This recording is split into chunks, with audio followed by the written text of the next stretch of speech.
परमेश्वर प्रभु यीशु मसीह के एक पाक पवित्र नाम से हम आपका दिल से धन्यवाद करते हैं।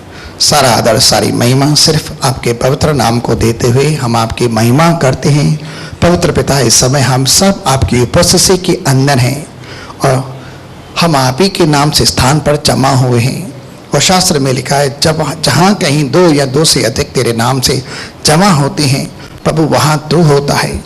तो प्रभु यीशु मसीह आज अपनी उपस्थिति के द्वारा हम सबको छूकर और भरकर तेरी आत्मा के सामर्थ्य से आशीषित कर और तेरी दया कृपा हम सब के ऊपर हो। हम सब यहाँ पर संगत में तेरे नाम की बड़ी महिमा करते हैं। स्तुति, आराधना, धन्यवाद और जय की बेटे आपके नाम के प्रति अर्पित करते हुए हम आपके नाम को ऊंचा उठाते हैं और आपका धन्यवाद करते हैं। इन अद्भुत गवाहियों के लिए, चंगाइयों के लिए धन्यवाद कि किस तरह से तूने बच्चों पर दया तरस खाकर डायबिटीज की भयंकर बीमारी से जो असाध्य रोग है मुक्ति दे। प्रभु आपका दिल से धन्यवाद करते हैं यीशु मसीह के नाम से और दुआ करते कि भवन के अंदर आए हुए भंडारों में जो कुछ भी प्रभु दशवांश अर्पण और उठाने के बेटे आई है उन सबको आप स्वीकार करें, इन्हें पवित्र ठहराएं क्योंकि वह सब तेरा है। और दुआ करते कि जिन्होंने भी दिया है प्रभु उनके लिए हम 30 नहीं 60 नहीं 100 गुना प्रतिफल की मांग करते हैं, इसलिए ताकि उनके रसकुंडे भरपूर रहें और लहराते रहें और उन्हें किसी भली वस्तु की कमी घटी न हो, धर्म के कामों के अंदर भी बराबर होने पाए और किसी के जिन्हें कोई कमी घटी न हो। हर कर्ज मर्ज से, हर ब्याज बट्टे से तेरे लोगों को छुटकारा दे, निर्धनता के शाप से तेरे लोगों को मुक्ति मिले। प्रेम को छोड़ किसी और बात के अंदर किसी के सर पर और कोई कर्जा न हो, अन्न जल तेल के भंडार भरपूर हो, टुकड़े खत्ते कटौतियां आशीषित हो। उनके जीवन का कोई भी ऐसा क्षेत्र या बात न हो जहां तेरी ओर आशीष वह न देख पाए, लेकिन दुआ करते कि हर क्षेत्र के अंदर तेरे द्वारा बरकत, स्वास्थ्य, जीवन, शांति, आनंद को देखे और जहां धन व्यर्थ चीजों में बर्बाद होता है उन सारी छोटी लोमड़ियों को दूर हटाए। दवाई, गोली, टेस्ट रिपोर्ट, अयाशी, दारू, गुटखा, सिगरेट, बीड़ी जैसी बड़ी आदतों से उस धन की बर्बादी से प्रभु तेरे लोगों का धन बचा प्रभु और तेरे लोगों को आशीष कर और यीशु मसीह के नाम से हर एक के जिन में बरकत दे। और इस समय हम अपने कान खोलते हैं कि आत्मा कलीसिया से जो कुछ कहना चाहे हम तेरे शब्द को सुनने के लिए तैयार करते हैं। हम अपने मन को प्रभु नम्र और दीन मनाते हैं कि आज तू हमारे विवेक के साथ, हमें आत्मा के साथ बातें करे और तेरे शब्द के द्वारा हमारे जीवन में सुधार और निखार हो। सारा आदर महिमा तुझे देते हैं प्रभु यीशु मसीह के पवित्र नाम से, आमीन। एक जोरदार ताली देते हैं परमेश्वर की महिमा के लिए। अपने भाई कुमार तोलानी जी का परमेश्वर की वेदी पर स्वागत करते हैं।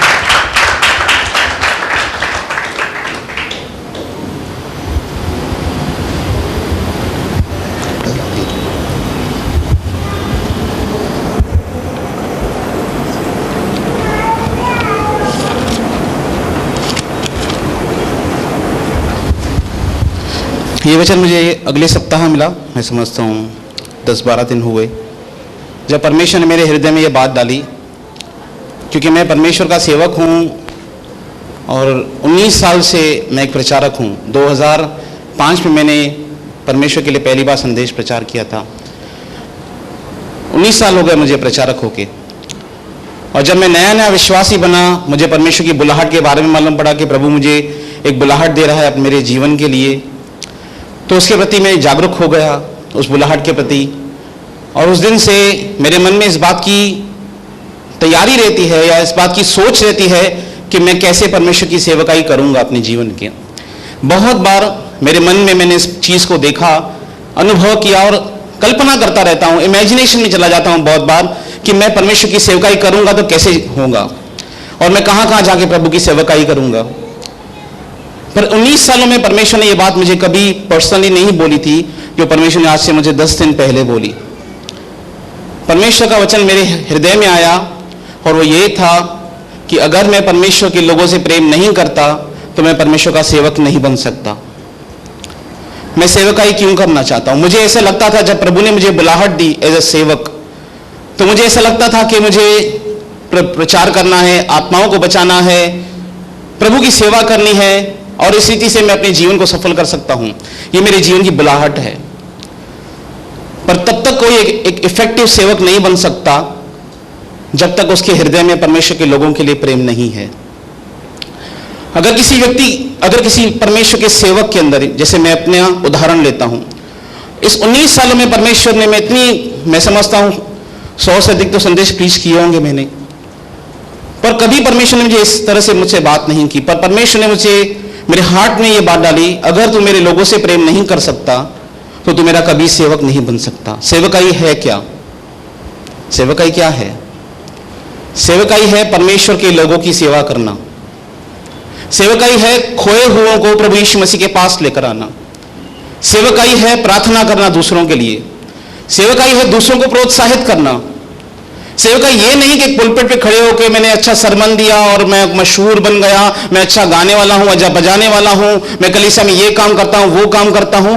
ये सब सेवकाइयां हैं, पर असली सेवकाई वो है जो मैं परमेश्वर के लिए सच्चे हृदय के साथ करता हूं। और परमेश्वर ने मुझे ये बात सिखाई कि केवल प्रचार करना सेवकाई नहीं है, फुल टाइम सर्वेंट बनना केवल सेवकाई नहीं है। अगर मेरे हृदय में परमेश्वर के लोगों से प्रेम नहीं तो मैं सेवा करूं क्यों? सवाल है। अगर मेरे अंदर परमेश्वर के लोगों के प्रति, आपके प्रति मेरे हृदय में कोई सद्भावना नहीं, प्रेम नहीं, या मैं आपसे प्रेम नहीं करता, तो मैं सेवक बन कैसे सकता हूं? मैं एक सेवक नहीं बन सकता जब तक मेरे हृदय में आपके प्रति सच्चा प्रेम न हो। मेरा इस बात पे कभी ध्यान फोकस नहीं गया था, क्योंकि हम सबके पास समझ की कमी है, पर प्रभु हमें समझ देता है, हमसे बात करता है, और परमेश्वर का वचन हमें हमेशा नई डायरेक्शन देता है। जब मैं नया नया विश्वासी बना और फुल टाइम सर्वेंट बनने की, पूरा समय का सेवक बनने की मेरे अंदर एक धुन थी, तो मुझे ऐसा लगता था केवल मुझे प्रचार करना है, दूर दूर तक जाना है, यीशु मसीह का संदेश सुनाना है, यही मेरे जीवन का मकसद है। पर मैं समझता हूं 8-9 साल पहले, 6-7 साल पहले मैं नवी मुंबई के कॉन्फ्रेंस के अंदर गया। ब्रदर जैक पूनन वो कॉन्फ्रेंस ले रहे थे, तो उन्होंने एक संदेश प्रीच किया। 8 मीटिंग्स थी उनकी, लिविंग एज जीसस लिव्ड। तो उन्होंने इस बात पे जोर दिया कि प्रतिदिन हमारा जीवन यीशु की तरह कैसा बनना चाहिए। उस दिन से मेरे जीवन को एक नया मोड़ मिला। 6-7 साल हो गए हैं मुझे उस मीटिंग को सुने हुए, आज भी मैं उस मीटिंग को सुनता रहता हूं यूट्यूब पे। तो वहां से मुझे एक मोड़ मिला मेरी जिंदगी का, जो मेरे दिमाग में सेवकाई करने की एक कहते हैं भंवरी थी, वो उस दिन मुझे एक नई डायरेक्शन मिली कि सेवकाई बाद में है, पहले यीशु मसीह के समान बनना है। क्योंकि सेवकाई मैं करूं और मेरा जीवन यीशु मसीह के समान नहीं है, मतलब जिस मूल्यों से यीशु मसीह जीवन जीता था, जिन सिद्धांतों से यीशु मसीह जीवन जीता था, अगर मेरा जीवन वैसा नहीं है तो मेरी सेवकाई मेरे किसी काम की नहीं है। तो मुझे वहां से एक जीवन जीने का, एक सेवकाई करने का एक नई दिशा मिली मेरे जीवन के अंदर कि मुझे यीशु मसीह के समान बनना है। प्रतिदिन के अंदर, अपने बिजनेस के अंदर, अपने परिवार के अंदर, अपनी कलीसिया के अंदर, केवल मुझे कलीसिया में यीशु मसीह के समान बिहेव नहीं करना है, जहां पर हम बहुत पोलाइट हो जाते हैं, हम बहुत ही नम्र बन जाते हैं कलीसिया के अंदर, पर हमारा असली चरित्र हमारे घर में दिखाई देता है, हमारे मित्रों के सामने दिखाई देता है, हमारे व्यापारियों के सामने हमारा असली चरित्र आता है। तो मैंने उस दिन से मेरा फोकस इस बात पे जाना शुरू किया। जब से मैंने वो सरमन सुने, वो मीटिंग सुनी, आप भी सुन सकते हैं, नवी मुंबई की वो कॉन्फ्रेंस है, living as Jesus lived, English से हिंदी में अनुवाद में वो मीटिंग है, आप उसे सुनिए, आप बहुत आशीष पाएंगे कि कैसे यीशु मसीह जीवन जीता था। तो मेरे सेवकाई के लिए, जो मेरी परमेश्वर की बुलाहट थी, मुझे एक नई दिशा मिली मसीह जीवन के अंदर कि मैं अब यीशु के समान जीवन जीने की पूरी कोशिश करूंगा। इसका मतलब ये नहीं कि मैं पूरी तरह से सिद्ध हूं, मुझसे मिस्टेक्स नहीं होती, मुझसे मिस्टेक्स होती हैं, इवन तो मुझसे कभी कभी पाप भी हो जाते हैं, थॉट्स के अंदर भी हो जाते हैं, व्यवहार के अंदर भी कभी कभी हो जाते हैं।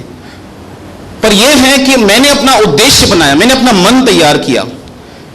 किसी भी चीज के लिए पहले मन तैयार करना बहुत जरूरी है। अगर कोई ओलंपिक्स में दौड़ना चाहता है और एक अच्छा धावक बनना चाहता है, दौड़ने वाला बनना चाहता है, तो पहले वो अपनी मन की तैयारी करेगा, बाद में वो प्रैक्टिस स्टार्ट करता है। अगर किसी चीज के लिए मेरा मन तैयार नहीं है बिल्कुल, तो मैं वो कोई काम कभी नहीं कर सकता। अगर मेरा मन तैयार नहीं है, तो उस दिन से मुझे मन की तैयारी करना शुरू हुआ कि मैं यीशु के समान जीवन जीऊंगा अपना पर्सनल, क्योंकि परमेश्वर की दृष्टि में इसका मूल्य बहुत बड़ा है। हम देखते हैं परमेश्वर का वचन कहता है उत्पत्ति की पुस्तक के अंदर,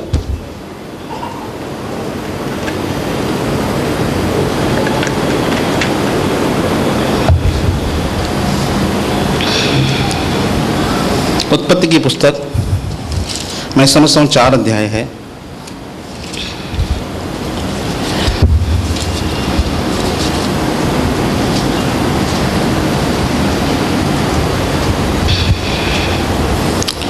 4 उसका 4 और 5। यहां पे परमेश्वर, दो व्यक्ति परमेश्वर के पास आते हैं, ये बहुत बार होता है। इसे हम चर्च कंपटीशन भी कह सकते हैं। 4-4 और 4-5। यहां पे दो व्यक्ति आ रहे हैं परमेश्वर के पास, परमेश्वर के लिए भेंट लेकर आने के लिए। और हाबिल भी अपनी भेड़ बकरियों के कई एक पहलौठे बच्चे भेंट चढ़ाने ले आया। और हाबिल भी एक ब्रदर है, हाबिल भी अपनी भेड़ बकरियों के कई पहलौठे बच्चे भेंट चढ़ाने के लिए ले आया और उनकी चर्बी भेंट चढ़ाई। तब यहोवा ने हाबिल और उसकी भेंट को तो ग्रहण किया। परमेश्वर ने हाबिल और उसकी भेंट को ग्रहण किया। परमेश्वर ने हाबिल की भेंट को बाद में ग्रहण किया, परमेश्वर ने पहले हाबिल को ग्रहण किया। हाँ, परंतु कैन और उसकी भेंट को उसने ग्रहण न किया। कैन और उसकी भेंट को परमेश्वर ने ग्रहण नहीं किया, क्योंकि परमेश्वर ने कैन को रिजेक्ट किया, इसलिए परमेश्वर ने उसकी भेंट को भी ग्रहण नहीं किया। हम इस बात को बाइबल से थोरोली देख सकते हैं।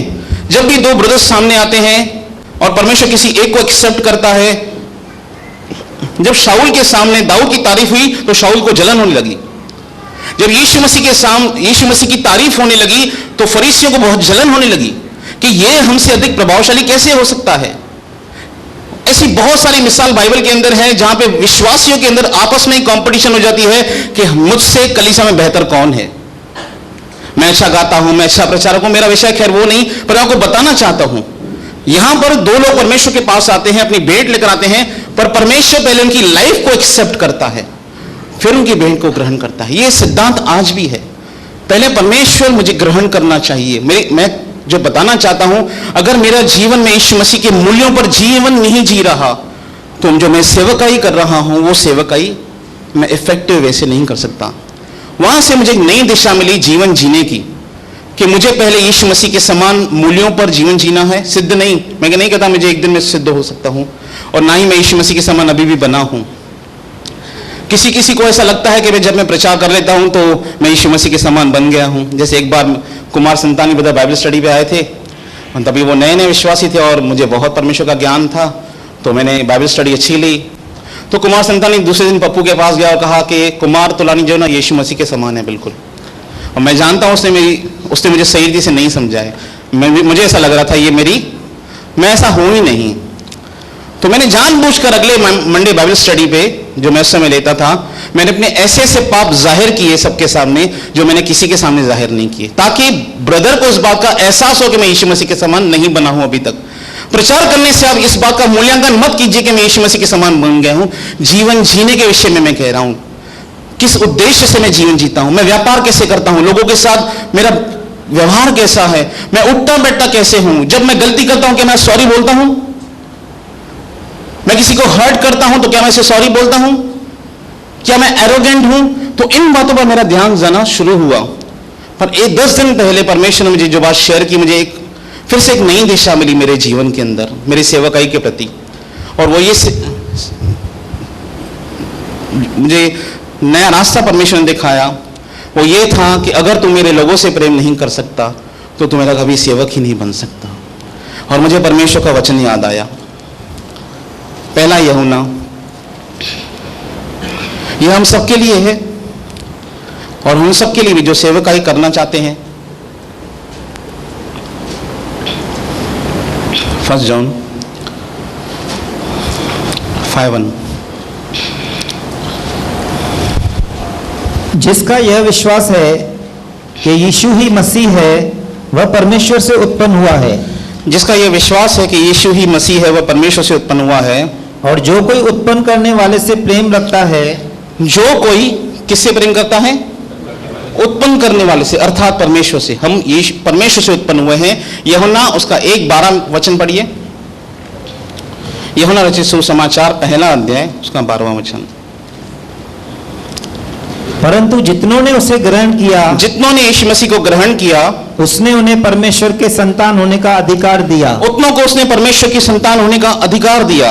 हाँ, अर्थात उन्हें जो उसके नाम पर विश्वास रखते हैं। अर्थात जो उसके नाम पर विश्वास करते हैं। 13, वे न तो लहू से, हाँ, न शरीर की इच्छा से, न मनुष्य की इच्छा से, परंतु परमेश्वर से उत्पन्न हुए हैं। जो परमेश्वर से उत्पन्न हुए हैं सीधे। और यूहन्ना फिर से आएंगे, पहला यूहन्ना 5 अध्याय के अंदर, जो कोई उत्पन्न करने वाले से प्रेम रखता है। आगे उत्पन्न करने वाले से प्रेम रखता है वह उससे भी प्रेम रखता है जो उससे उत्पन्न हुआ है। जो उत्पन्न करने वाले से प्रेम करता है वो उससे जो उत्पन्न हुआ है वो उससे भी प्रेम करता है। मैं समझता हूं हम सबके पास सगे भाई बहन हैं और हम सब अपने सगे भाई बहनों से प्यार करते हैं, उनके तकलीफें उनके काम आते हैं, हमारे इमोशन एक दूसरे से ज्वाइंट हैं। क्यों? समझो मेरे घर में, मेरे परिवार में मेरे भाई को कोई तकलीफ है तो शायद आपको इतनी तकलीफ नहीं होगी, मुझे ज्यादा तकलीफ होगी। या आपके भाई को कोई तकलीफ हो या आपके किसी घर के सदस्य को कोई तकलीफ हो जो आपका क्लोज हो, या आपका सगा भाई हो या आपकी सगी बहन हो, उसे कोई तकलीफ आ जाए या कोई उसे परेशानी हो तो आपके इमोशन उसके प्रति कैसे काम करेंगे? आपको बहुत चिंता होगी, आपकी प्रार्थनाएं बढ़ जाएंगी, आप शुभ चिंता करेंगे उसके कि ये जल्दी ठीक हो जाए या ये समस्या से जल्दी बाहर निकल जाए। क्यों? क्योंकि वो आपके माता पिता का ही बेटा है, जैसे आप उसके बेटे बेटी हैं। वैसे ही जब हम परमेश्वर से उत्पन्न होते हैं बैप्टिज्म के अंदर, जैसे हम परमेश्वर का वचन जानते हैं, जो कोई परमेश्वर से बैप्टिज्म में नया जन्म लेता है वो परमेश्वर की संतान बन जाता है।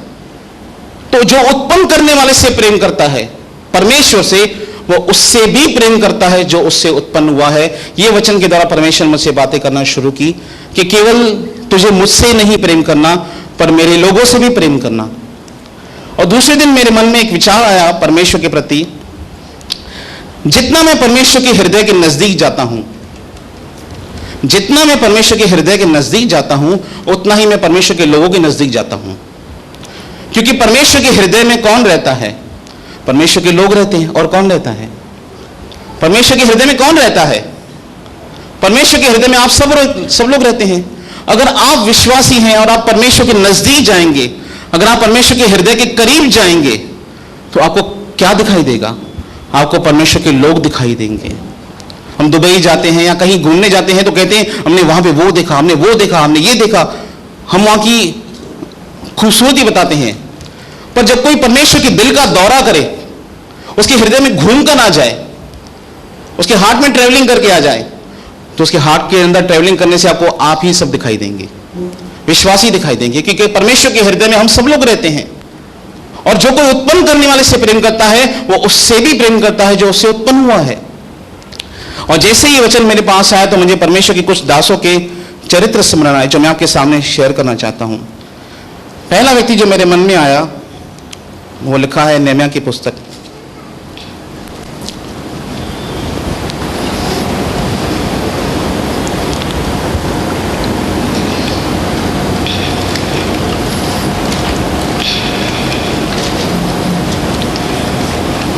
नेहम्याह की पुस्तक पहला अध्याय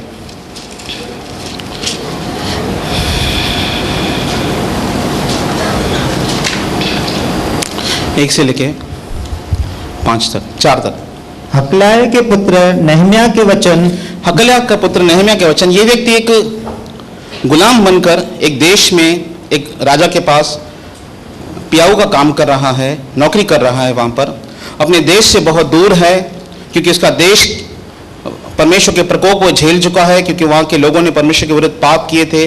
और जब उनके पाप परमेश्वर के विरुद्ध बहुत बढ़ गए थे तब परमेश्वर ने दंड देने वाले एक व्यक्ति को भेजा, नबूकदनेस्सर को, और उसने उनके नगर को, उनके देश को कंप्लीटली तबाह कर दिया, पूरे शहर को आग से फुंकवा दिया।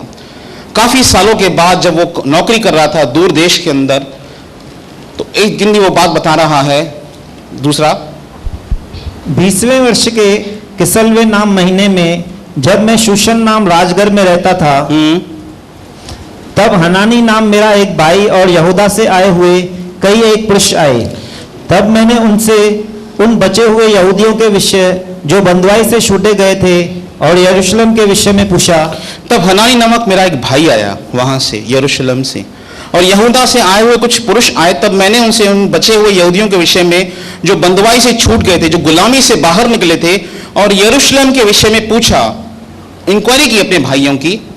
हाँ, उन्होंने मुझसे कहा, जो बचे हुए लोग बंधुआई से छूटकर उस प्रांत में रहते हैं, जो लोग गुलामी से बाहर निकले, जैसे हम अंग्रेजों की गुलामी से बाहर निकले और भारत देश हमको आजाद करके मिला, वैसे ये लोग गुलामी से बाहर निकलकर अपने देश में गए, यरूशलेम में गए, इजराइल देश में गए।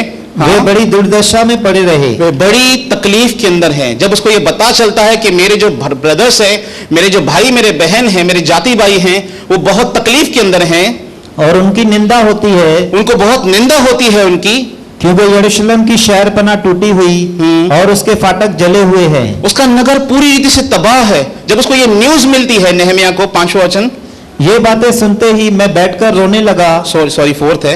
ये बातें सुनकर मैं क्या करने लगा? रोने क्यों लगा ये व्यक्ति? क्योंकि उससे अपने भाइयों बहनों के प्रति चिंता हो रही थी कि मैं बहुत ही अच्छे से रहता हूं, पर मेरे भाई और मेरे बहन बहुत ही पीड़ादायक परिस्थिति के अंदर हैं। वो इस बात को सोचकर रोने लगा, अपने भाइयों की दुर्दशा को सोचकर रोने लगा। और कितने दिन तक विलाप करता, बहुत दिन तक परमेश्वर के सामने विलाप करता रहा, परमेश्वर से माफी मांगता रहा अपने लोगों के लिए, और स्वर्ग के परमेश्वर के सम्मुख उपवास करता। परमेश्वर के सामने ये उपवास कर रहा है, अपने बिजनेस ग्रोथ के लिए नहीं, और यह अपने परिवार के किसी व्यक्ति की हीलिंग के लिए नहीं, अपनी जॉब के लिए उपवास नहीं कर रहा है, यह उपवास कर रहा है अपने लोगों के लिए। ये किसके लिए फास्टिंग कर रहा है? ये अपने लोगों के लिए फास्टिंग कर रहा है, दूसरों के लिए फास्टिंग कर रहा है, क्योंकि उसने सुना है कि उसके जो जाति भाई के लोग हैं, उनके कंट्रीमैन हैं, जो उनके देश के लोग हैं, वो बहुत पीड़ादायक परिस्थितियों के अंदर हैं।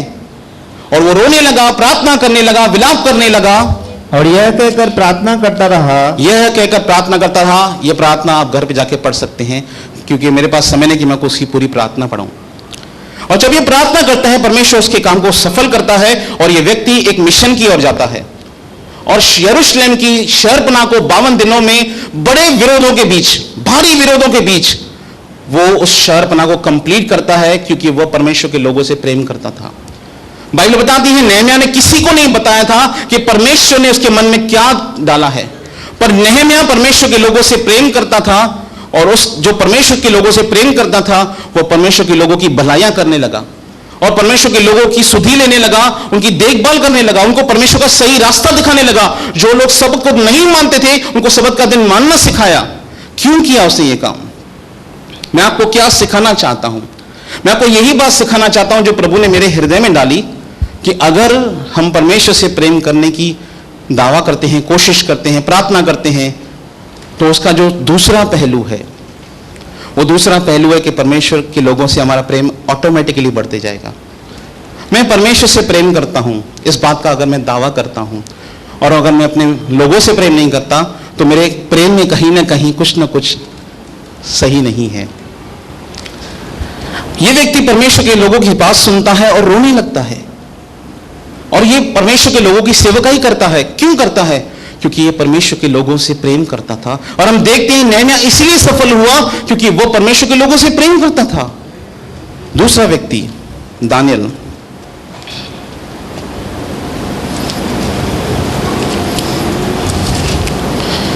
दानियल की पुस्तक 9वां अध्याय, सेम सिचुएशन के अंदर दानियल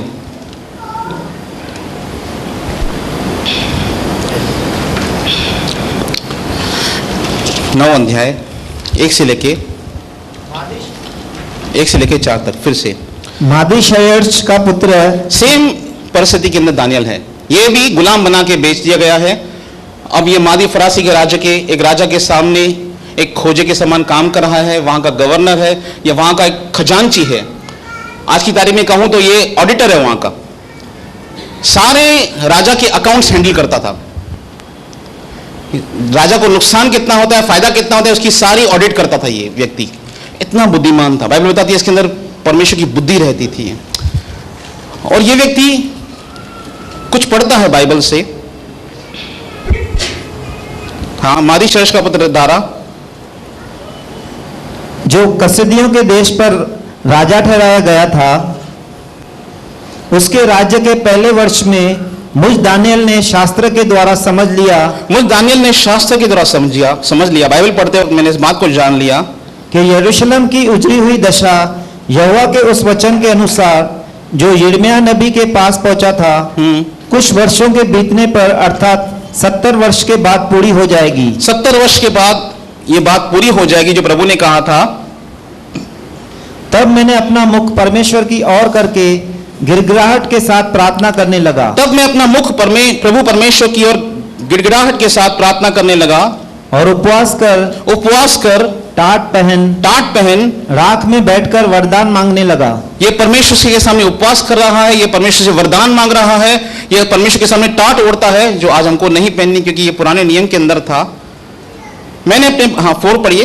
मैंने अपने परमेश्वर यहोवा से इस प्रकार प्रार्थना की, मैंने अपने परमेश्वर यहोवा से इस प्रकार प्रार्थना की और पाप का अंगीकार किया। मैं अपने इस पाप का अंगीकार किया। हे प्रभु, तू महान और भय योग्य परमेश्वर है, जो अपने प्रेम रखने और आज्ञा मानने वालों के साथ अपनी वाचा को पूरा करता और करुणा करता रहता है। हम लोगों ने तो पाप, कुटिलता, दुष्टता और बलवा किया है और तेरी आज्ञाओं और नियमों को तोड़ दिया है। बस ये परमेश्वर के सामने अपने पापों को और अपने जाति भाई के लोगों के पापों को कन्फेस करता है। दानियल एक ऐसा व्यक्ति है जिसके बाइबल में जिसके विरुद्ध कोई भी बात नहीं लिखी गई कि इसकी लाइफ में ऐसा कोई सिन था या इसने कोई ऐसी बड़ी मिस्टेक की हो अपने मसीह जीवन के अंदर, फिर भी ये निरंतर अपने लोगों के लिए प्रार्थना करता है। हम देखते हैं नेहमिया भी अपने लोगों के लिए प्रार्थना करता था। हम देखते हैं डैनियल भी अपने लोगों के लिए निरंतर प्रार्थना करता है। और मैंने जैसे आपको बताया है प्रार्थना करना क्या है, आइए 2 कुरिन्थियंस के अंदर आइए। प्रार्थना करना है क्या? पौलुस क्या कहता है प्रार्थना के विषय में, क्यों इतनी प्रार्थना महत्वपूर्ण है? 2 कुरिन्थियों 1 अध्याय 11 वचन पढ़िए। प्रार्थना का मूल्य क्या है, महत्व क्या है, और परमेश्वर के लोगों के जीवन से देख सकते हैं। हाँ, और तुम भी मिलकर प्रार्थना के द्वारा हमारी सहायता करोगे। तुम भी मिलकर क्या करोगे? प्रार्थना के द्वारा क्या करोगे? प्रार्थना के द्वारा तुम हमारी सहायता करो। पौलुस कलीसिया से सहायता मांग रहा है, और कौन सी सहायता मांग रहा है? कि तुम मेरे लिए प्रार्थना करना। क्योंकि पौलुस आगे बताता है वो ऐसे बड़ी तकलीफ के अंदर आ गया था जहां पर वो मरने वाला था, पर परमेश्वर ने उसे बचाया था, और वो कहता है कि तुम मेरे लिए निरंतर प्रार्थना करो। दानियल क्यों प्रार्थना करता था? नेहमिया क्यों प्रार्थना करता था? क्योंकि वो परमेश्वर के लोगों से प्रेम करता था, वो उनकी सहायता करना चाहता था। एमी कारमाइकल की एक स्टेटमेंट है, मुझे अच्छी रीति से नहीं आ रही, मैं सोचने की बहुत कोशिश कर रहा था। उन्होंने एक बात कही थी। एमी कारमाइकल, मैं समझता हूं से 100-150 साल पहले भारत देश के तमिलनाडु में कुछ गरीब बच्चों की वो सेवा करने आई। उस समय छोटी बच्चियों को मंदिर में अर्पण किया जाता था, और जब वो छोटी बच्चियां बड़ी हो जाती थी तब उनको देवदासी बनाया जाता था। देवदासी मतलब उनको देवताओं के साथ शादी कराई जाती थी। उस समय हमारे भारत देश की प्रथा थी तमिलनाडु में, उनको देवताओं के साथ शादी कराई जाती थी, और देवताओं के साथ शादी करने के बाद वहां का पुजारी उनके साथ कुकर्म करता था उन बच्चियों के साथ। और एमी कारमाइकल वहां पर आई तमिलनाडु के अंदर, और वहां पर परमेश्वर का सुसमाचार प्रचार करने लगी, और बहुत सारी बच्चियों को उसने वहां से बचाया और परमेश्वर के राज्य में लेकर आई एमी कारमाइकल। उस एमी कारमाइकल की एक स्टेटमेंट है, प्रेम किए बगैर कोई दे सकता है, प्रेम किए बगैर कोई दे सकता है। जैसे पौलुस कहता है 1 कुरिन्थियों के 13 अध्याय में, यदि मैं अपनी देह जलाने के लिए दे दूं और मैं प्रेम न रखूं तो मैं कुछ भी नहीं। अगर मैं अपनी सारी संपत्ति दे दूं और मैं प्रेम न रखूं तो मैं कुछ भी नहीं। मैं दे रहा हूं इसका मतलब यह नहीं कि मेरे अंदर प्रेम है। वो कहती थी प्रेम किए बगैर कोई दे सकता है, पर दिए बगैर कोई प्रेम नहीं रख सकता। जो व्यक्ति प्रेम करता है वो देता है, और प्रेम हम परमेश्वर से सीखते हैं। हमने प्रेम को सीखा ही परमेश्वर से है। मैं समझता हूं 2003 में विश्वासी बना, उससे पहले प्रेम होता क्या है मालूम ही नहीं। प्रेम होता क्या है हमें मालूम ही नहीं। क्षमा होती क्या है हमको मालूम ही नहीं। हमको सिखाया ही नहीं कि बचपन से प्रेम होता क्या है, क्षमा होती क्या है, कि एक ऐसा कोई परमेश्वर भी है जो क्षमा करता है। ऐसा भी कोई परमेश्वर सुना नहीं था जो अपने लोगों के इतना नजदीक रहता है, जो माफ करता है। हमने कभी सुना ही नहीं। हम तो सुनते थे दंड मिलेगा, पनिशमेंट मिलेगी, ये प्रथा है कि ये करना पड़ेगा, वो करना पड़ेगा, ये करना पड़ेगा, ये करना पड़ेगा, और उसी कर्म कांड के चक्कर में फंसे रहते थे, निकल कभी नहीं सकते थे। पर जब प्रभु के पास आए तो हमने समझना शुरू किया परमेश्वर प्रेम है। हमने इस बात को समझना शुरू किया, पढ़ना शुरू किया कि उसने हमसे प्रेम किया और अपने आप को हमारे लिए दे दिया। हमने कभी सुना नहीं था, मैंने कभी नहीं सुना था ऐसा कोई परमेश्वर जो अपने लोगों से इतना प्यार करता हो। क्योंकि हम जिस प्रथा से आते थे हम तो डरते थे कुछ गलत हो जाए, पनिशमेंट ना आ जाए। हम ऐसी प्रथाओं से आते थे, पर हमने ऐसा कभी परमेश्वर देखा ही नहीं जो अपने लोगों से इतना प्यार करता हो। और पौल यूहन्ना कहता है परमेश्वर के प्रेम के विषय में, पहला यूहन्ना 4 अध्याय 19 वचन। हम इसीलिए प्रेम करते हैं हम किस लिए प्रेम करते हैं? हम इसलिए प्रेम करते हैं कि पहले उसने हमसे प्रेम किया। कि पहले उसने हमसे प्रेम किया। जो विश्वासी प्रेम करता है वो इसलिए प्रेम करता है क्योंकि उसने परमेश्वर के प्रेम को समझ लिया है। जो व्यक्ति परमेश्वर के प्रेम को समझता है, जो व्यक्ति परमेश्वर के दिल के करीब जाता है, और जो व्यक्ति परमेश्वर के प्रेम को समझता है, और जैसे ही वो परमेश्वर के प्रेम को समझना शुरू करता है, वो परमेश्वर के लोगों से प्रेम करना शुरू कर देता है। क्योंकि परमेश्वर के हृदय में, परमेश्वर के विचारों में आप हैं। भजन संहिता की पुस्तक में दाऊद परमेश्वर से एक सवाल करता है, मनुष्य क्या है क्या कि तू प्रतिदिन उसके बारे में सोचता है? इंग्लिश में लिखा है, who was man that you are full of them. English में ऐसा लिखा है, संपूर्ण तेरे अंदर विचार चलते हैं मनुष्य के प्रति। आज अगर हम कहीं भले चंगे हैं, खुश हैं अपने मसीह जीवन के अंदर, या हम अपनी ब्लेसिंग्स को एंजॉय कर रहे हैं, ये तो केवल और केवल परमेश्वर के प्रेम और अनुग्रह के कारण हम अपना मसीह जीवन एंजॉय कर पा रहे हैं। यदि हम खुशहाल हैं, अपनी जिंदगी में एंजॉय कर रहे हैं, हम अनजाने खतरों से बचे हुए हैं, तो ये परमेश्वर के प्रेम की वजह से है। और परमेश्वर का प्रेम हमें सिखाता है जब हम परमेश्वर के करीब जाते हैं। मैं परमेश्वर से इन दिनों में निरंतर इस बात की प्रार्थना करता हूं परमेश्वर से कि मैं आपको पहचानना चाहता हूं, मैं आपको समझता नहीं हूं। पहली बात, आपको लगता होगा ये बाइबल को प्रीच कर रहा है तो अच्छी तरह से समझता होगा, मैं परमेश्वर को सही रीति से नहीं समझ पाता हूं, जिसके लिए मैं परमेश्वर से निरंतर प्रार्थना करता हूं। मैं परमेश्वर से निरंतर प्रार्थना करता हूं कि मैं आपको समझना चाहता हूं, मैं आपको पहचानना चाहता हूं। आप हैं कौन? आपका व्यक्तित्व कैसा है? आपके पितातृत्व का, आपके फादरहुड एग्जैक्टली है कैसा? क्योंकि जब आप उसको समझना शुरू करोगे, आप इस बात के अंदर कॉन्फिडेंस में आएंगे कि प्रभु मुझसे प्रेम करता है, और आपका विश्वास परमेश्वर में बढ़ते जाएगा। और मेरा सब्जेक्ट वो नहीं, पर मेरा सब्जेक्ट यह है, जब आप परमेश्वर के प्रेम के करीब जाएंगे, आपको परमेश्वर के लोगों के प्रति प्रेम आना शुरू हो जाएगा। मैं जैसे अपने जीवन में जी रहा था, 19 साल तक मैंने सेवकाई की है, प्रचार किया है, पर कभी प्रभु ने मुझसे ऐसे बात नहीं की, नहीं मेरा ध्यान आकर्षित किया इस बात पर पर्सनली।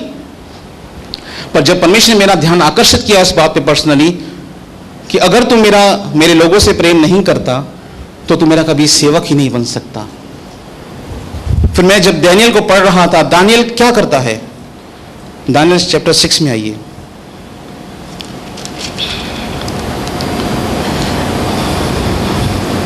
छः 10।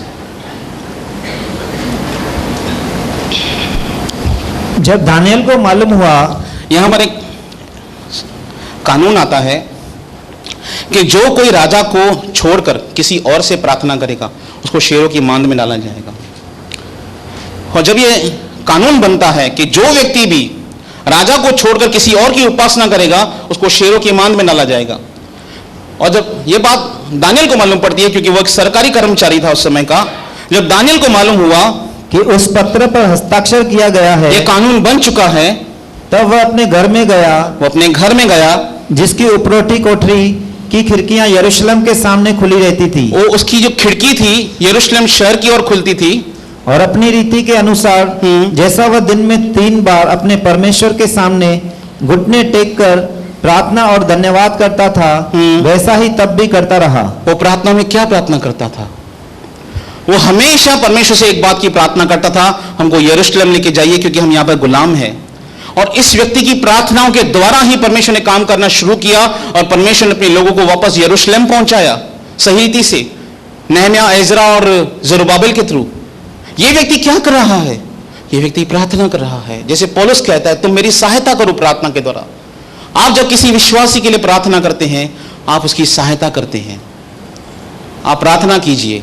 मैं आपको प्रोत्साहित करना चाहूंगा, आप परमेश्वर के लोगों के लिए प्रार्थना कीजिए, उनकी नीड्स के लिए प्रार्थना कीजिए, आप उनकी सहायता कीजिए।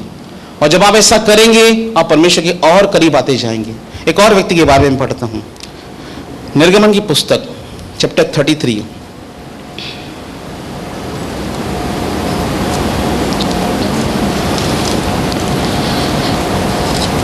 30 से पढ़िए। यहां पर परमेश्वर के लोगों ने भारी पाप किया, मूर्ति पूजा का पाप जो परमेश्वर ने मना किया था। और मूसा वहां पे परमेश्वर के सामने प्रार्थना करता है और अपने लोगों से कहता है, 30 से लेके हम 32 तक पढ़ेंगे, सॉरी 32 का 30 से। दूसरे दिन मूसा ने लोगों से कहा, तुमने बड़ा ही पाप किया है। वो कहता है तुमने पाप किया है परमेश्वर के विरुद्ध। प्रेम का एक दूसरा पहलू भी है। बाइबल बताती है 1 कुरिन्थियों उसका 13 अध्याय में कि प्रेम सच बोलता है पर प्रेम के साथ। और वो अपने लोगों को बता रहा है कि तुमने परमेश्वर के विरुद्ध पाप किया है, तुमने परमेश्वर के विरुद्ध बुराई की है। अब मैं यहोवा के पास चढ़ जाऊंगा, अब मैं परमेश्वर के पास जाऊंगा प्रार्थना करने के लिए। संभव है कि मैं तुम्हारे पाप का प्रायश्चित कर सकूं। संभव है कि मैं परमेश्वर से प्रार्थना करूं और आपके लिए प्रायश्चित कर सकूं। तब मूसा यहोवा के पास जाकर कहने लगा, तब मूसा प्रभु के पास जाकर कहने लगा कि हाय हाय, उन लोगों ने सोने का देवता बनवाकर बड़ा ही पाप किया है। वो प्रार्थना कर रहा है, परमेश्वर उन्होंने पाप किया है, मूर्ति पूजा की है, इन्हें क्षमा कर दे। तब भी अब तू उनका पाप क्षमा कर, नहीं तो उनका पाप क्षमा कर, नहीं तो अपनी लिखी हुई पुस्तक में से मेरे नाम को काट दे। लिखा है, नहीं तो अपनी लिखी हुई पुस्तक से मेरे नाम को काट दे। वो परमेश्वर से क्या प्रार्थना कर रहा है? मेरा नाम जीवन की पुस्तक से काट दीजिए और इन लोगों को क्षमा कर दीजिए। ये ऐसा कहने का हियाव किससे हो सकता है? हमें से किसी के पास ऐसी हियाव है ऐसा बोलने की कि प्रभु हमारे कलीसिया के लोगों को क्षमा कर, भले मुझे स्वर्ग मत ले? हमें इतनी हिम्मत नहीं कि हम ऐसी प्रार्थना कर सके। पर यह व्यक्ति ऐसा क्यों कर रहा है? क्योंकि वह परमेश्वर के लोगों से प्रेम करता था, क्योंकि वो परमेश्वर के प्रेम को जानता था। और जब उसने ऐसी प्रार्थना की तो प्रभु उसे कहता है, जो मेरे विरुद्ध पाप करेगा उसी का नाम काटूंगा, तेरा नाम नहीं काटूंगा। सेम एक व्यक्ति ऐसा ही बात स्टेटमेंट परमेश्वर को बोलता है। ये पुराने नियम का व्यक्ति कहता है और नए नियम एक व्यक्ति कहता है रोमियो की पुस्तक 9 अध्याय के अंदर।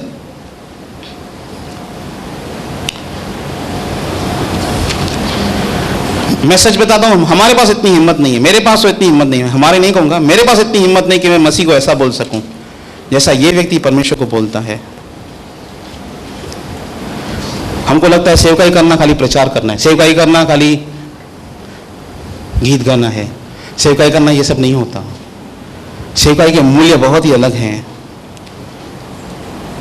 पहला अध्याय, पहला वचन 1, 2, 3 मैं मसीह में पौलुस यहां पर लिखता है, मैं मसीह में सच कहता हूँ, मैं मसीह में सच कहता हूँ, झूठ नहीं बोलता, मैं झूठ नहीं बोल रहा, और मेरा विवेक भी पवित्र आत्मा में गवाही देता है, मेरा विवेक भी पवित्र आत्मा में गवाही देता है कि मुझे बड़ा शोक है, मुझे बहुत दुख है और मेरा मन सदा दुखता रहता है। मेरा मन सदा दुख में है। क्यों? क्योंकि मैं यहाँ तक उसको कोई चाहता था, फाइनेंशियल प्रॉब्लम नहीं थी इसके लिए नहीं बोल रहा है, उसका बिजनेस बहुत नीचे चला गया था इसके लिए उसे दुख नहीं हो रहा है, उसकी लाइफ में कोई समस्या थी, उसके घर में अशांति थी, इसके लिए उसका मन दुखता नहीं था। उसका मन क्यों दुखता था?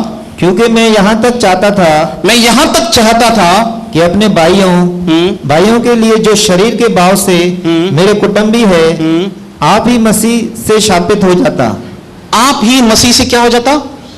और इस वक्त इस वर्ड को एग्जैक्टली ट्रांसलेट किया गया है कि भले ही मसीह मुझे अपने से अलग कर दे, मुझे नरक में फेंक दे, पर मेरे लोगों को प्रभु एक्सेप्ट कर ले। इतना वो परमेश्वर के लोगों को से प्रेम करता था। और अगर ये हृदय में मेरे भावनाएं अगर नहीं, या आपके अंदर परमेश्वर के लोगों के प्रति ये भावनाएं नहीं, तो हम जो कुछ करें सेवकाई, उसका मूल्य कुछ भी नहीं, उसका मूल्य कुछ नहीं। अगर मेरे हृदय में और आपके हृदय में परमेश्वर के प्रति या परमेश्वर के लोगों के प्रति प्रेम नहीं, तो मैं जो करूं वो कुछ भी नहीं। मैं जीरो हूं, मैं शून्य हूं, सब कुछ मेरा शून्य है। पर परमेश्वर ने उनको सिखाना शुरू किया है कि हम उससे प्रेम करें और उनसे और उसके लोगों से प्रेम करें। आप जानते हैं प्रेम करना एक डिसीजन है। प्रेम करना, मैं आपको एक एग्जाम्पल देता हूं। मेरी सगी बहन है, समझो मेरे पास सगी बहन नहीं है संसार में, समझो मेरी सगी बहन है और उसका कोई बॉयफ्रेंड है। मैं विश्वासी हूं, मेरी बहन भी विश्वासी है, उसका एक बॉयफ्रेंड है कोई। मैं ये बात छुपाने की कोशिश करूंगा, बताने की कोशिश करूंगा लोगों को। मेरी बहन है, सगी बहन है, उसका बॉयफ्रेंड है, मुझे पता है कि वो किसी लड़के के साथ रिलेशन के अंदर है। मैं ये बात कलीसिया से छुपाने की कोशिश करूंगा कि बताने की कोशिश करूंगा? आप क्या करेंगे? आपके भाई के ऊपर भारी कर्जा है, उसने कभी किसी को नहीं बताया, आप ये बात छुपाने की कोशिश करेंगे, बताने की कोशिश करेंगे। आपके पारिवारिक जीवन में कुछ समस्याएं हैं पति पत्नी के माध्यम में, या आप दूसरों को बताने की कोशिश करेंगे, छुपाने की कोशिश करेंगे। यहीं पे प्रकट हो जाता है कि हम परमेश्वर के लोगों से प्रेम करते हैं। मैं कहता हूं ब्रदर्स एंड सिस्टर्स, पर क्या मैं उसको ढांकता हूं? जब किसी विश्वासी की कोई बात मुझे मालूम पड़ती है तो मैं क्या उसे एक्सपोज करता हूं दूसरों के सामने, या मैं ढांकता हूं? जब नूह के बेटों ने देखा, जब नूह कुछ दाख मधु पी चुका था, तो उसका एक बेटा उसे देखता है और कहता है मेरा पिता नंगा है, और दो बेटे उल्टे पैर आते हैं और उसको ढांक देते हैं। उसके जो दो बेटे थे उससे प्रेम करते थे, उन्होंने उसको ढांका। और मैं समझता हूं नए नियम में कहीं भी, शायद याकूब में या पतरस के अंदर ही लिखा है, मुझे एग्जैक्टली वर्ड याद नहीं आ रहा, लिखा है प्रेम अनेक पापों को ढांकता है। हाँ, 1 जॉन 4:8 पढ़िए, 1 पीटर 4:8, कोई बात नहीं।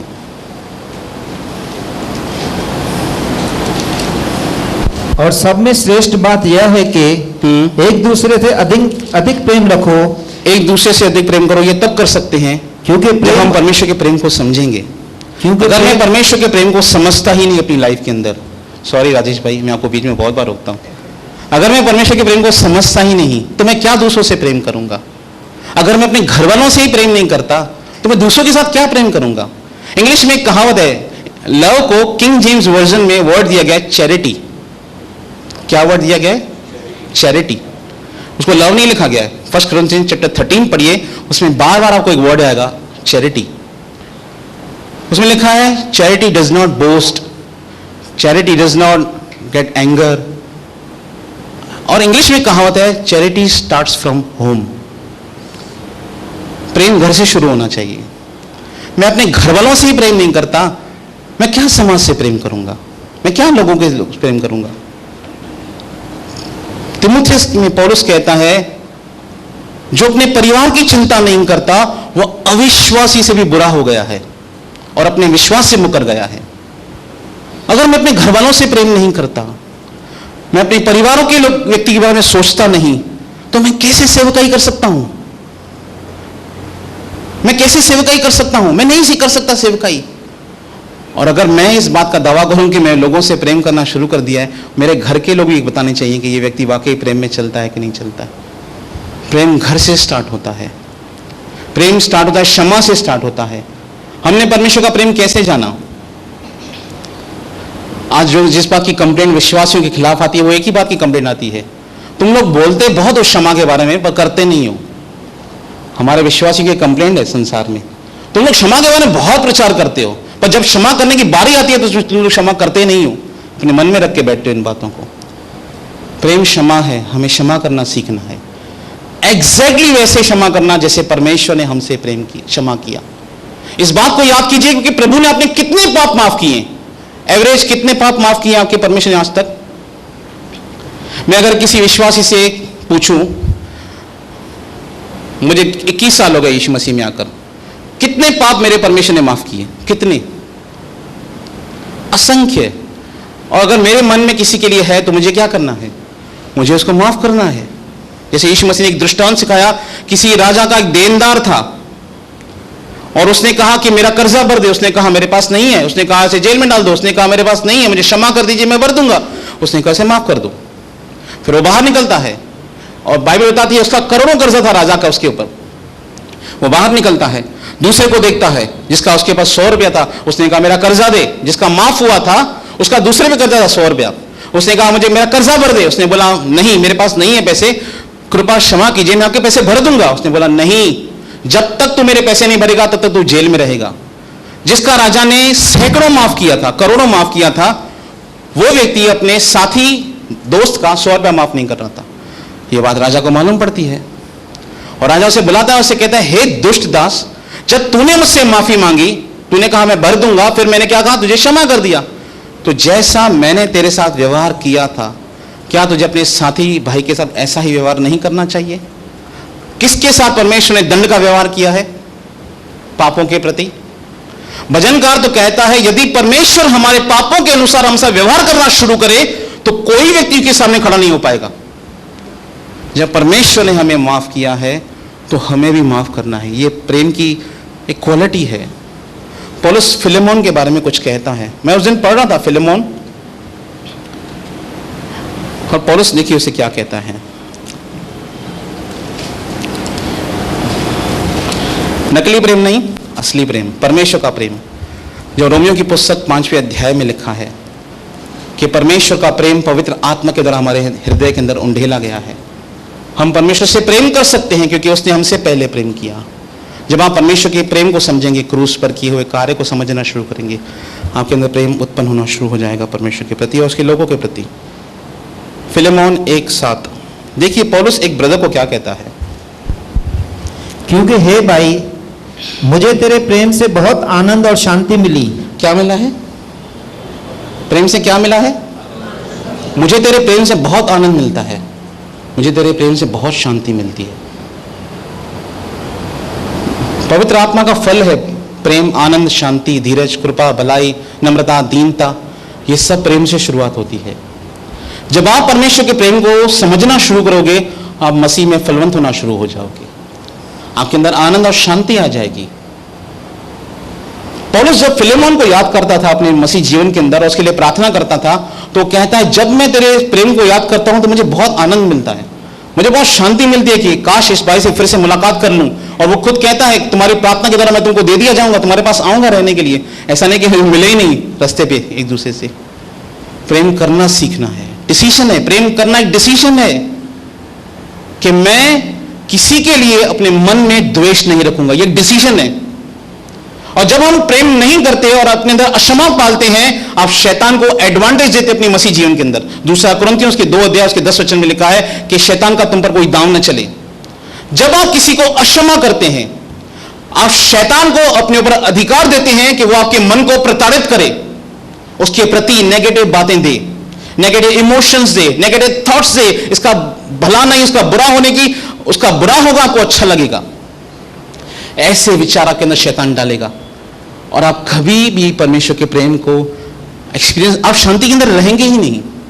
अगर मेरे अंदर ऐसे थॉट्स चलते हो, समझो, कल्पना कीजिए, अगर मेरे अंदर कल्पना ऐसे विचार चलते हो, इसने मेरे साथ ऐसा किया, इसका ऐसा होना चाहिए, मैं कभी शांति में जीवन जी सकता हूं? अगर मेरे अंदर आपके प्रति अक्षमा है, द्वेष है, गंदगी भरी पड़ी है मेरे अंदर आपके प्रति, क्या मैं शांति के साथ जीवन जी सकता हूं? क्या मैं अपने मसीह में आनंदित रह सकता हूं? मैं अपने मसीह में कभी आनंदित नहीं रह सकता अगर मेरे मन में आपके प्रति द्वेष है। तो मैं कभी अपना मसीह जीवन शांति के साथ नहीं बिता सकता अगर मेरे मन में आपके प्रति अनफॉरगिवनेस है। तो प्रेम क्षमा करता है, परमेश्वर का प्रेम आनंद देता है, परमेश्वर का प्रेम शांति देता है, तसल्ली देता है। इस वर्ड को इंग्लिश में ट्रांसलेट किया है कंसोलेशन। कंसोलेशन का एग्जैक्टली मतलब है तसल्ली, सांत्वना। परमेश्वर में इतने सांत्वना से भरता है, प्रेम सांत्वना देता है। ठीक है, हो गया, वेल एंड गुड, आगे बढ़ते हैं। फिलेमोन ऐसा था और बाइबल बताती है कि तू कलीसिया के लिए एक एग्जाम्पल बन।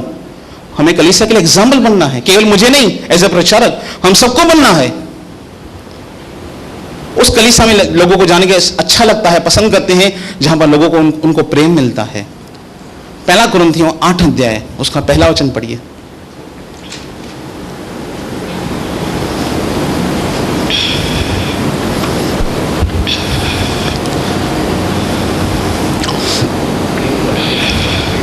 एट का 1।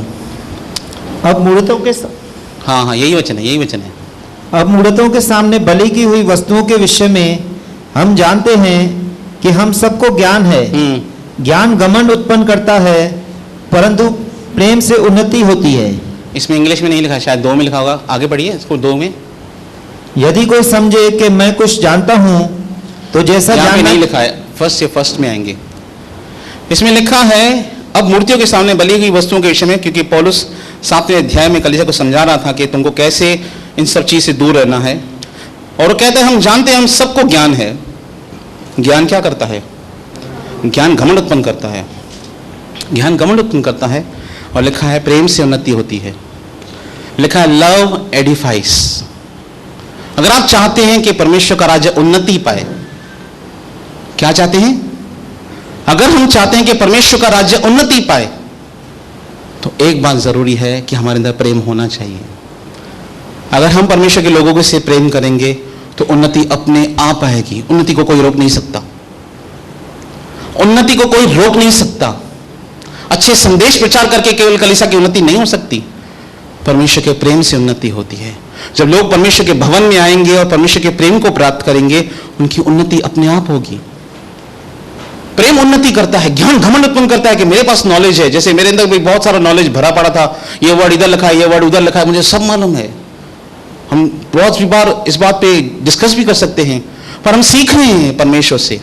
मुझे उर्दू नहीं आती, तो उर्दू अगर मैं सीखूंगा तो मुझे समय तो लगेगा ना।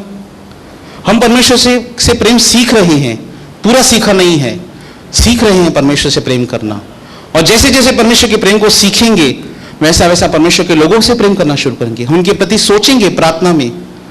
कुलुस्सियों में देखिए पौलुस क्या कहता है, लास्ट वर्स है।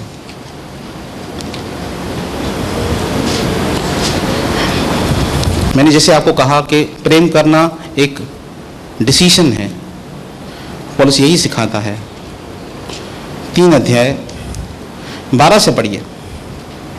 एक कलीसिया को हिदायत दी जा रही है कि आपस में कैसे रहना चाहिए कलीसिया के अंदर। कंपटीशन के अंदर नहीं, गॉसिपिंग बैकबाइटिंग के नहीं। गलातियों में लिखा है, यदि तुम एक दूसरे के लिए दांत से काटते हो, क्या करते हो?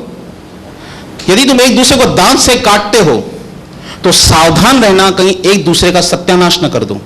दांत से काटना क्या होता है? क्यों पौलुस इस शब्द का प्रयोग करता है, दांत से काटना? इसका एग्जैक्टली मीनिंग है बैकबाइटिंग करना। बैकबाइटिंग का मतलब क्या है? बैक बाइट, मेरे पीठ पीछे कोई मुझे काट रहा है। और जब हम बैकबाइटिंग करते हैं कलीसिया के अंदर, तो हम क्या करते हैं? हम एक दूसरे का सत्यानाश करते हैं।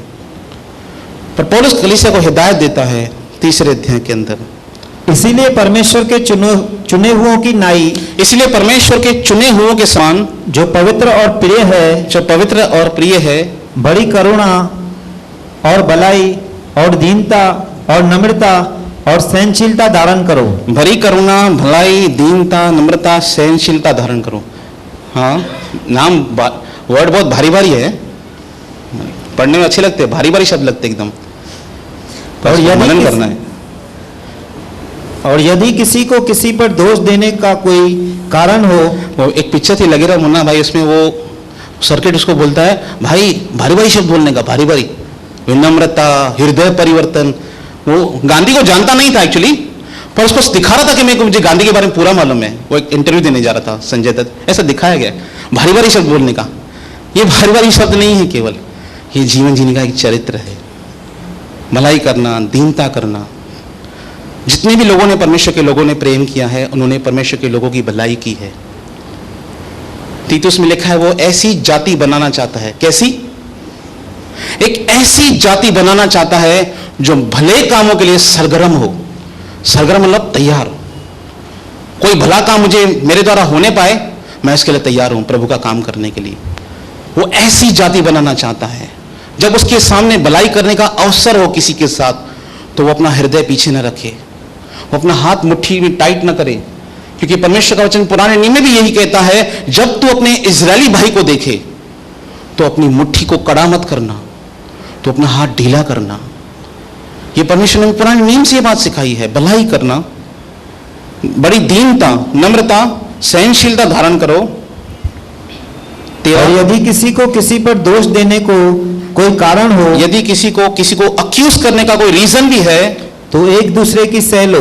एक दूसरे की सह लो। बेयर लिखा है, बेयर। गाड़ी में बेयरिंग आती है, वो पूरा लोड बेयर करती है, और हमारे अंदर ये बेयरिंग होना बहुत जरूरी है। किसी ने कुछ बोला, कलीसिया से बाहर। इसने कुछ बोला, मैं कलीसिया नहीं आऊंगा। हम ये गलती मैंने भी की है पास्ट में। समझो, मेरा और रवि का कोई प्रॉब्लम है, समझो, तो मैं सेवकाई परमेश्वर की क्यों छोड़ूं? परमेश्वर से मेरी क्या समस्या है? मेरी समस्या रवि से है, मुझे रवि पसंद नहीं है, तो सेवकाई क्यों छोड़ूं? काम क्यों छोड़ूं परमेश्वर का? हम एटलीस्ट ऐसा ही करते हैं, मेरी इससे नहीं मनती, मैं कलीसिया नहीं आऊंगा, मैं खड़ा नहीं रहूंगा, मैं ये काम नहीं करूंगा, मैं चला जाऊंगा, रुकूंगा नहीं कभी भी, मैं चला जाऊंगा। हम एटीट्यूड दिखाना शुरू करते हैं, प्राइड में आ जाते हैं। यदि किसी को किसी पर दोष देने का कोई कारण हो तो क्या करो? तो एक दूसरे की सह लो एक दूसरे की सह लो और एक दूसरे के अपराध क्षमा करो, एक दूसरे का अपराध क्षमा करो। क्षमा करना सीखना पड़ेगा हमको। जैसे प्रभु ने तुम्हारे अपराध क्षमा किए। केवल उस दिन क्षमा मत कीजिए जिस दिन आप प्रचार सुनते हैं। अगर तुम क्षमा नहीं करोगे तो तुम्हारा पिता भी क्षमा नहीं करेगा। उस दिन क्षमा नहीं करना है, केवल क्षमा करना है। हाँ, जैसे मसीह ने तुम्हारे अपराध क्षमा किए वैसे ही तुम भी एक दूसरे की क्षमा करो। और इन सब के ऊपर प्रेम को जो सिद्धता का कटिबंध है बांध लो। इस सब के साथ प्रेम को जो सिद्धता का कटिबंध है बांध लो। लिखा है पुट ऑन लव, इंग्लिश में से लिखा है। क्या लिखा है? Put on love. पहनो कपड़ों के समान प्रेम को। हम कपड़े पहनने का डिसीजन करते हैं, आज ये शर्ट नहीं पहनूंगा, आज वो शर्ट पहनूंगा, आज ये जीन्स नहीं पहनूंगा, आज ये ट्राउजर नहीं पहनूंगा। हम डिसीजन लेते हैं। लव करना भी एक डिसीजन है कि मैं अपने मन में किसी के लिए द्वेष नहीं रखूंगा, मैं अपने मन में किसी के लिए भी कोई गंदगी नहीं रखूंगा। और अगर मेरे मन में किसी के लिए गंदगी है और होती है, आप परमेश्वर से अनुग्रह मांगिए। परमेश्वर, मेरे हृदय में इस व्यक्ति के प्रति द्वेष है, गंदगी है, इसने मुझे हर्ट किया है बहुत बार। आप बहुत बार सही हो सकते हैं, लोगों ने आपके साथ हर्ट किया होगा आपको, पर उसने आपको हर्ट किया है, इसका मतलब ये नहीं कि आप अपने हृदय में उसके लिए कुछ रखेंगे। बहुत बार हम अपनी मूड क्यों खराब करते हैं जानते हैं? मैंने बहुत बार नोट किया है, लोग अपनी मूड क्यों खराब करते हैं। अच्छी भली मूड थी, एकदम खुश थे, और किसी ने कुछ बोल दिया, मूड खराब। एक तो वो व्यक्ति मुझे कुछ बुरा बोलता है, मेरी गलती भी नहीं, एक तो वो मुझसे गलत चल रहा है, उसके बाद दूसरा गलत काम क्या करता हूं मैं? अपनी मूड खराब करता हूं। दूसरा गलत काम, मेरी कोई गलती नहीं, आपने मुझे कुछ बुरा भला बोल दिया, मेरी कोई गलती भी नहीं, तो आपने मुझे बुरा भला बोल दिया। दूसरा गलत काम मैं क्या करता हूं? मैं अपनी मूड खराब करता हूं, मैं अपना आनंद गंवा देता हूं। यह नहीं करना है। अय्यूब कहता है कोई भी मेरा मुंह बिगाड़ नहीं सकता। हम बहुत बार ऐसे घर में चलते हैं, घर में ये किस्से बहुत होते हैं, किसी ने कुछ बोल दिया, हम नाराज हो जाते हैं, मुझे ऐसा बोला, मुझे ऐसा बोला, हमारा मुंह टेढ़ा हो जाता है। डिसीजन लेना पड़ेगा कि मैं अपनी मूड खराब नहीं करूंगा। यह आपके ऊपर है, आपकी मन की तैयारी के ऊपर है। क्षमा करना, परमेश्वर के लोगों से प्रेम करना, यह एक डिसीजन है, निर्णय है कि मैं अपना जीवन खराब नहीं करूंगा। और जैसे परमेश्वर ने मुझे प्रेम करना सिखाया है, परमेश्वर से जैसे मैंने प्रेम सीखा है, मैं वैसा प्रेम करूंगा। मैं लोगों के लिए प्रार्थना करूंगा, जैसे नहम्याह ने प्रार्थना की, जैसे दानियेल ने प्रार्थना की। अगर मैं किसी विश्वासी को देखता हूं ऐसा पाप करते हुए, तो मेरा पहला काम है मैं उसके लिए प्रार्थना करूंगा। मेरा काम है प्रार्थना करना, उसकी सहायता करना, उसको वहां से निकालने के लिए प्रार्थना करना। ये मेरी प्रायोरिटीज में होना चाहिए। और अगर ऐसा नहीं है मेरी जिंदगी, तो मैं परमेश्वर का सेवक नहीं बन सकता। यीशु मसीह ने यही बात हमको सिखाई है, एक दूसरे से प्रेम करोगे तो लोग जानेंगे तुम मेरे चेले हो। बड़े गीत गाकर हम यीशु मसीह के चेले साबित नहीं हो सकते। रैली निकालेंगे 4 नंबर से लेके 2 नंबर तक, इससे नहीं मालूम पड़ेगा आप यीशु मसीह के चेले हैं। आप झंडे लेके घूमेंगे यीशु मसीह के ऐसे उसे, इससे नहीं मालूम पड़ेगा आप यीशु मसीह के चेले हैं। जब आप लोगों को क्षमा करेंगे, क्योंकि एक बार ऐसा हुआ था, किसी अविश्वासी ने एक स्टेटमेंट दी थी, अरे आप बोलते हो क्षमा क्षमा, करते हो नहीं क्षमा एक दूसरे को। ये स्टेटमेंट हमारे नहीं होनी चाहिए। क्षमा करना चाहिए, प्रेम करना चाहिए परमेश्वर के लोगों के साथ, जैसे परमेश्वर ने हमसे प्रेम किया। मैं नहीं कहता कि इतना बड़ा उपदेश देने के बाद या मैं प्रीच करने के बाद मैं एकदम सिद्ध हो चुका हूं। मैं ट्राई कर रहा हूं, मैं कोशिश कर रहा हूं प्रतिदिन यीशु मसीह के समान बनने की। जब मैं अपनी मां के पेट से बाहर निकलना था, तब डॉक्टर ने मुझसे ये नहीं पूछा था ABCD बता, फर्स्ट में कौन से स्कूल में जाएगा। मैंने 3-4 साल के बाद नर्सरी में जाना शुरू किया, फिर स्कूल में जाना शुरू किया, पढ़ाई प्रोग्रेस की। वैसे ही मसीह जीवन है। मैंने नया जन्म लिया, बपतिस्मा लिया, मैं स्टेप बाय स्टेप नॉलेज में आऊंगा यीशु मसीह के, और एक दिन मैं यीशु मसीह के समान बन जाऊंगा जिस दिन यीशु मसीह आएगा स्वर्ग से। ये डेली प्रोग्रेस है यीशु मसीह के समान बनने की। कोशिश कीजिए, प्रार्थना कीजिए, परमेश्वर के लोगों के साथ प्रेम कीजिए जैसे परमेश्वर ने हमको सिखाया है। प्रभु आपको आशीष करें नचने के दौरान।